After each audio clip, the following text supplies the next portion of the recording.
Telangana assembly సమావేశాలు ప్రారంభమయ్యాయి. ఉదయం 10 గంటలకు శాసన మండలి శాసనసభ ప్రారంభమైంది. ఈ సమావేశంలో కీలక బిల్లులు ప్రభుత్వం ప్రవేశపెట్టనుంది. ఈ మధ్యాహ్నం 2 గంటలకు కేబినెట్ భేటీ ఉండనుంది.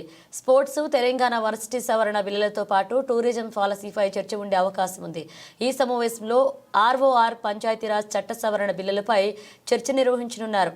ఇద్దరికి మించి పిల్లలు ఉన్నవారు కూడా పంచాయతీ ఎన్నికల్లో పోటీ చేసేందుకు అనుమతించేలాగా పంచాయతీరాజ్ చట్టంలో సవరణలు తీసుకోవాలని ప్రతిపాదించినట్లుగా తెలుస్తోంది.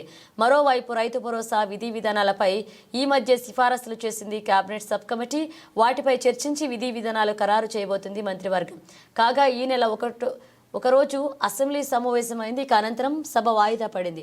తిరిగి ఇవాల్టి నుంచి సభ ప్రారంభం కానుంది. అసెంబ్లీ సమావేశాలు ఎన్ని రోజులు నిర్వహించాలనే దానిపై ఇవాల్టి బీఏసీ సమావేశంలో నిర్ణయిస్తారు.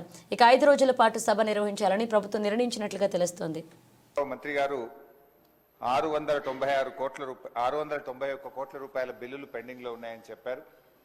రాష్ట్రంలో మీరు చూస్తే అధ్యక్ష, బడా కాంట్రాక్టర్లకు మాత్రం బిల్లులు వస్తున్నాయి. చిన్న చిన్న కాంట్రాక్టర్లకు ఇప్పుడు ఒక సంవత్సర కాలం నుంచి 691 కోట్ల రూపాయలు ఇవ్వకుండా సర్పంచులను, ఎంపీటీసీలను ఈ కాంగ్రెస్ ప్రభుత్వం గోసపుచ్చుకుంటా ఉంది అధ్యక్ష. చివరికి ఆ సర్పంచులు, ఎంపీటీసీలు గవర్నర్ గారిని కలిసి మొరబెట్టుకున్నారు, మంత్రుల్ని కలిసి మొరబెట్టుకున్నారు. చలో అసెంబ్లీ కార్యక్రమానికి వస్తే వాళ్ళను అరెస్ట్ చేసి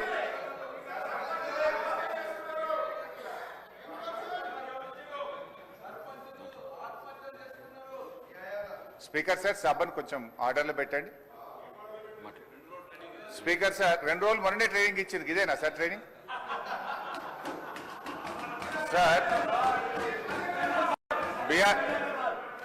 అధ్యక్ష, బీఆర్ఎస్ పాలనలో తెలంగాణ పల్లెలు అద్భుతంగా కేసీఆర్ గారి నాయకత్వంలో తీర్చిదిద్దబడ్డాయి. పల్లె ప్రగతి, పట్టణ ప్రగతి అనే కార్యక్రమం పెట్టి ప్రతి నెల పల్లె ప్రగతి కింద గ్రామాలకు 275 కోట్లు ఇచ్చాం, పట్టణ ప్రగతి కింద 150 కోట్ల రూపాయలు ఇచ్చాం.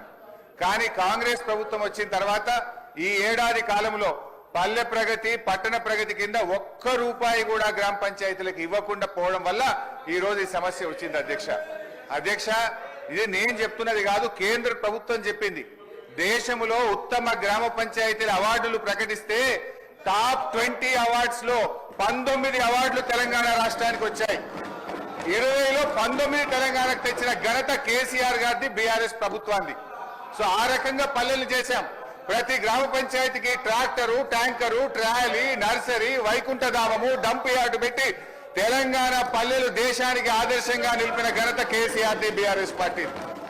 అధ్యక్ష, మేము గౌరవనీయులు మంత్రి గారిని కోరేది ఒక్కటే, ఇవాళ ఈ ప్రభుత్వం వచ్చిన తర్వాత ఎస్ఎఫ్సి